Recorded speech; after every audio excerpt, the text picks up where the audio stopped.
Estou. Boa tarde a todos. Para encontrar. João, bem-vindo, boa tarde.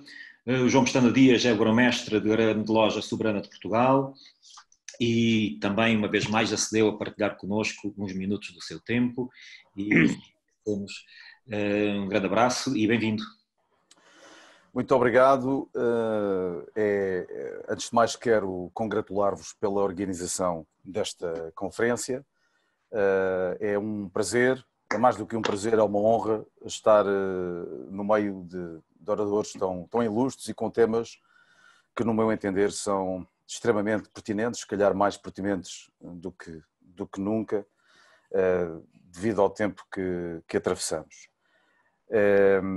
Quero também cumprimentar todos aqueles que nos ouvem, em especial aqueles que estão fora de Portugal, que estão no Brasil, que estão em Espanha. Estou a ver aqui o nosso querido Diego Serrato. Um grande abraço para ti, Diego.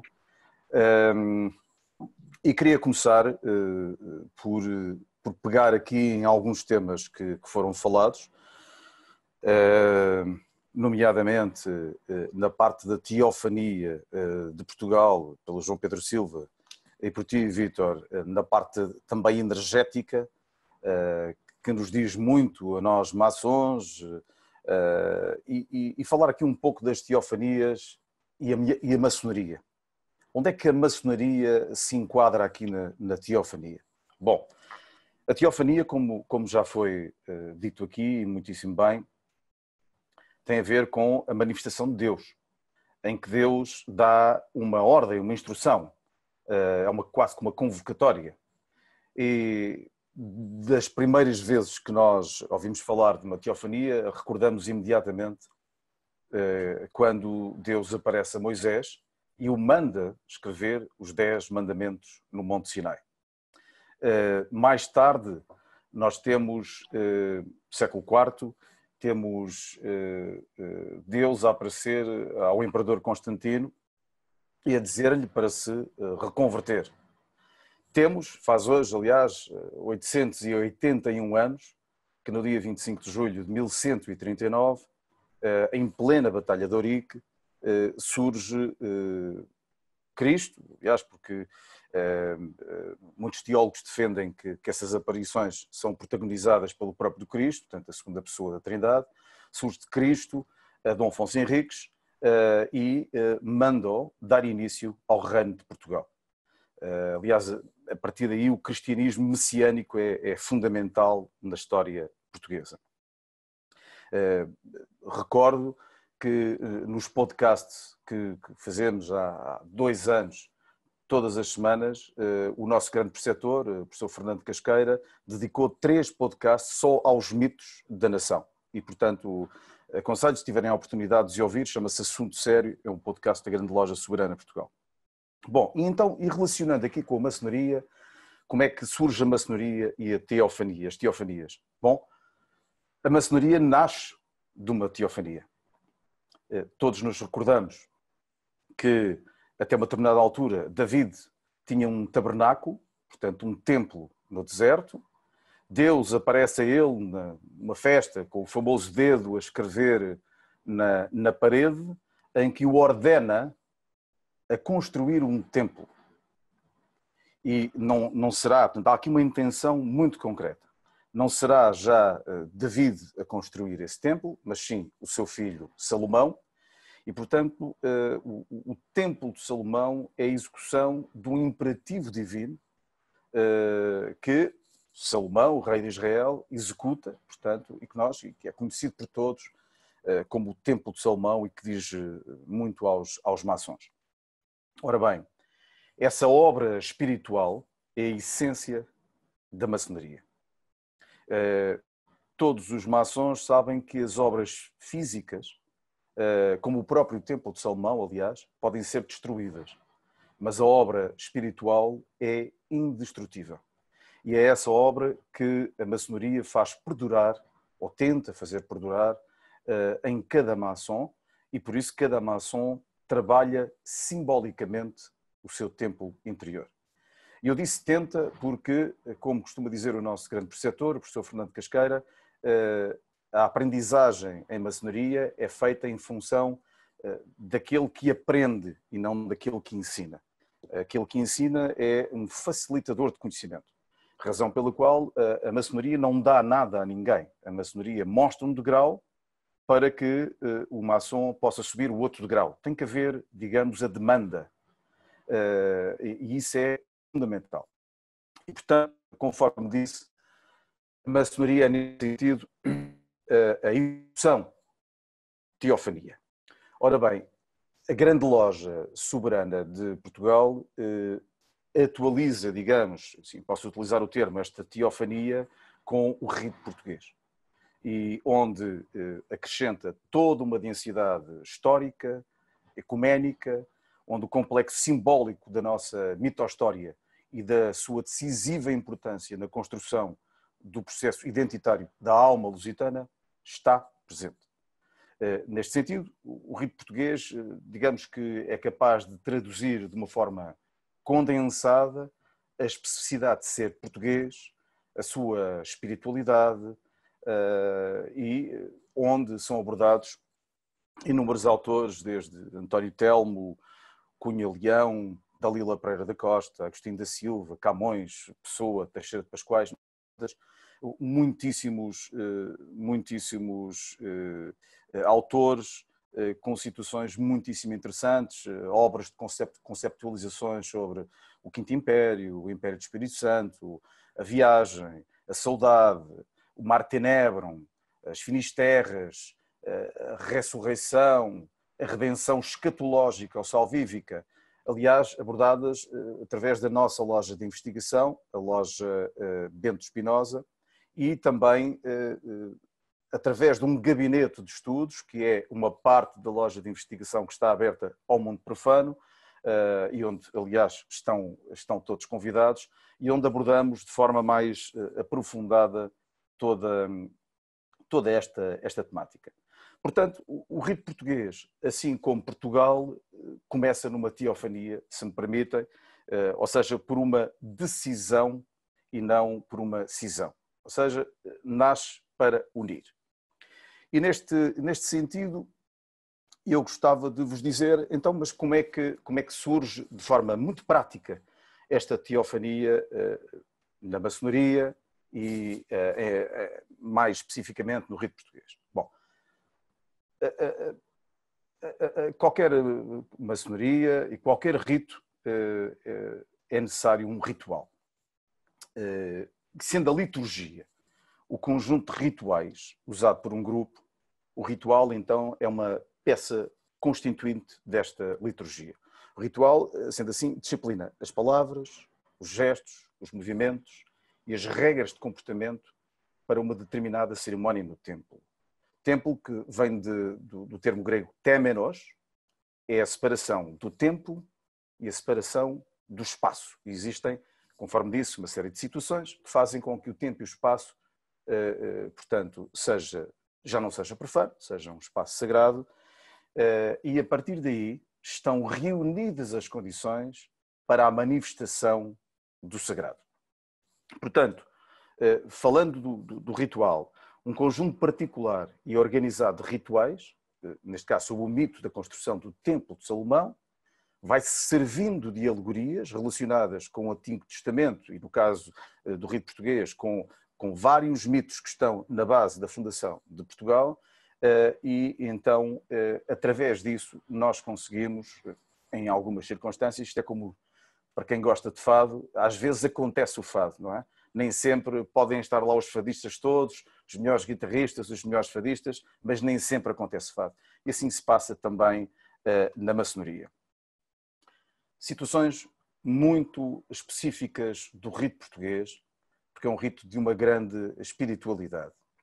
Primeiro, existe um determinado gesto que é feito antes de ser feito qualquer sinal, em qualquer grau, e esse gesto vai com o punho fechado ao coração, melhor, ao centro do corpo, onde está o chakra cardíaco, e simbolizando a abertura do chakra do coração para a sessão em si. Portanto, para que a energia do amor esteja presente durante a sessão. Como alguns sabem, os que sabem com certeza de energia, os que fazem reiki, a cor do chakra de coração é verde, é exatamente a cor do rito português também.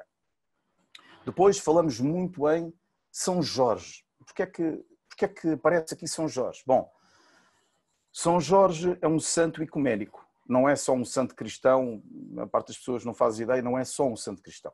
É um santo ecuménico. Eu tive a oportunidade em 2015 de estar presente numa conferência muito grande que houve na Capadócia, na Turquia, exatamente o local onde nasceu São Jorge, e aí se percebe que o São Jorge é um santo venerado não só por cristãos, mas também por muçulmanos, também por judeus. Porquê? Porque tem a ver com a chamada cavalaria espiritual. E ao falarmos de São Jorge, e para perceberem que estamos a falar daquilo que foi falado já aqui, da energia, o São Jorge consegue passar a chamada... o caminho que uma ação tem que fazer na ascensão da vibração da energia. Ou seja, se repararem num quadro, não numa escultura, mas num quadro de São Jorge, aparecem sempre 4 elementos que são fundamentais. O cavaleiro, que é o corpo mental. O cavalo, que é o corpo emocional. O dragão, que é o corpo físico. E depois, num plano mais afastado, aparece sempre uma dama, uma senhora ajoelhada, em que é o corpo espiritual. O que isto significa é que, a partir do momento em que o maçom consiga fazer, e não é fácil, o seu trabalho, que é a construção do seu templo interior, tornar-se a melhor versão de si próprio, ele ascende a um nível de energia superior. Quando a mente domina a emoção, quando a emoção controla a nossa parte física, nós elevamos a um nível de vibração energética superior. Isto é algo muito presente no rito português. Outra situação tem a ver com a cadeia de união que todos os maçons fazem. E no nosso caso, existe um posicionamento das mãos, em que a mão direita, a mão ativa, é a mão que dá e está virada com a sua palma para baixo, e em que a mão esquerda, a mão que recebe, está virada com a sua palma para cima. Se quiserem, recordo-vos a forma como os dervish dancers, os bailarinos turcos, dançam para atingir uma espécie de epifania, uma espécie de transe, e dançam exatamente com as mãos dessa forma. E finalmente, eu gostava de vos mostrar aqui algumas imagens, mas queria também dizer-vos que quando se abre a loja, no templo maçónico, portanto, todo o templo em qualquer rito, em qualquer parte do mundo, está ordenado do ponto de vista energético, está ordenado do ponto de vista geométrico. Existem o ato de abrir uma loja é um ato ritual que equivale à diferenciação das energias, ou seja, o templo passa a ter 2 espaços que são geometricamente opostos, onde há a escuridão, a luz, a noite, o dia, a luz, o sol, e tudo isso acontece de uma forma precisa. Só para terem uma noção, este é o símbolo do rito português. Vou-vos só dar aqui uma explicação como surge e a importância da energia, digamos, que está aqui, porque eu não vos referi, mas na Grande Loja Soberana Portugal, seja qual for o rito, vou começar pelo rito português, mas o rito escocês também, o rito retificado, o rito escocês antigo e aceito, o rito retificado, é muito importante a geometria sagrada, a numerologia sagrada, a própria geometria. Para quê? Para se ter a possibilidade de perceber o que é que lá está escrito e aquilo que não está lá escrito. Isso é muito interessante. Eu vou-vos aqui passar, este é apenas um aspecto à esquerda que podem ver da porta do nosso templo, que é um Ouroboros, e está aqui a explicação também do Ouroboros, que no fim de contas tem a ver com o trabalho do maçom, a sua renovação constante, o seu trabalho constante. Com certeza que já viram esta árvore da vida, e reparem que está aqui a coluna B e a coluna J maçónica, e esta é a forma como a loja está disposta no rito português, onde o altar é o centro energético da loja. Este é o chakra do coração, conforme vos disse há pouco, as tais situações do São Jorge que vos referi, onde lá está o cavaleiro, o cavalo, o dragão e a dama, onde reparar aqui a meio a dama está sempre ajoelhada. Depois temos aqui os tais 4 corpos do São Jorge, a questão toda da Finisterre, do Mar Tenebron, que é muito importante, que no fim de contas é o começo e o princípio de alguma coisa, da tal árvore da vida, do altar, que é o centro energético da loja, e a forma como a disposição da loja é feita, e a forma como a energia funciona. Eu não vou falar muito sobre isso, mas há várias pranchas maçónicas que falam de teofanias. Não é normal, mas existem pranchas maçónicas em todo o mundo que falam sobre teofanias, ou se calhar não vou tão longe na palavra, mas falam sobre determinado tipo de visualizações que existem durante uma cadeia de união. Existem várias pranchas e já com alguns anos. Esta parte do chakra do coração, do São Jorge que estávamos aqui a referir, e dos seus 4 corpos, o corpo físico, emocional, mental e espiritual.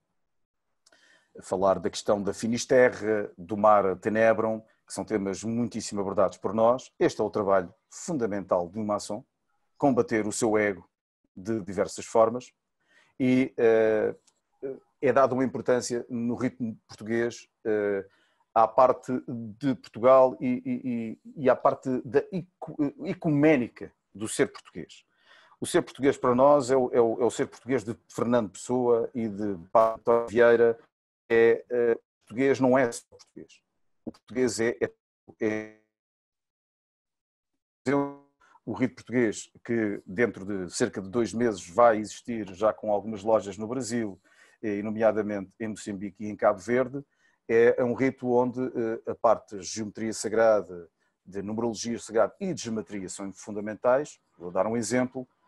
Alguns dos poemas que são utilizados podem ser readaptados nestes países com poemas destes locais, desde que a geometria e a vibração energética do poema seja a mesma. Mosteiro de Santa Maria de Alcobaça, onde tudo começou e onde nós fazemos visitas de estudo.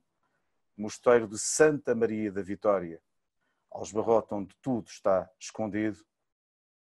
E o Mosteiro de Santa Maria de Belém, onde tudo está visível. Temos aqui, queria falar sobre isso, a forma como é desenhado o logotipo do rito português, e ele surge de um sistema de eixos verticais e horizontais, que depois, através de um quadrado de 17 centímetros, lá está o número de Portugal, 17, e a sua redução teosófica, número 8, são desenhados sobre o eixo. Depois um segundo quadrado inclinado.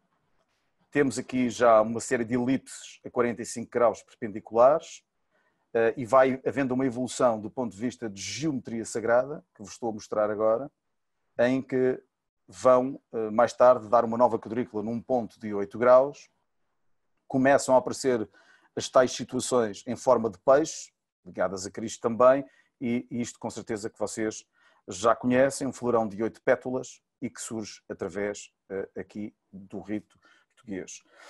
Portanto, basicamente, a luz entra pelo esquadro e pelo compasso, faz o seu caminho entre a camélia de 8 pétalas, que era chamada a Rosa do Oriente ou a Rosa de Portugal, até esta cruz que vocês estão a ver, e é através desta cruz que a luz viaja, através destes marcadores que aqui estão, onde está presente também aqui o próprio horóscopo de Portugal e dá origem ao logotipo da grande loja soberana de Portugal. Pegando nas palavras do Vítor, o jejum dos maçons é o silêncio. É esse silêncio que nos permite escutar a nós próprios e se calhar encontrar o Deus que está dentro de nós. Aliás, a função da maçonaria não é ir ao encontro de Deus, porque Deus já está dentro de nós. É conseguirmos despertar a nossa consciência, elevar o nosso nível de vibração, para que consigamos perceber, afinal, que já somos Deus. porque nós somos seres espirituais a viver uma experiência material. E agora sim, termino apenas com um convite que vos quero fazer para o lançamento do que vai ser a nossa revista. E eu vou colocar aqui para vos mostrar.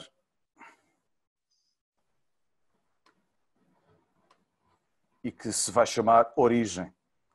E é esta revista que vocês estão aqui a ver, que começa com um ovo alquímico e que estão todos convidados depois enviar-vos-ei o convite.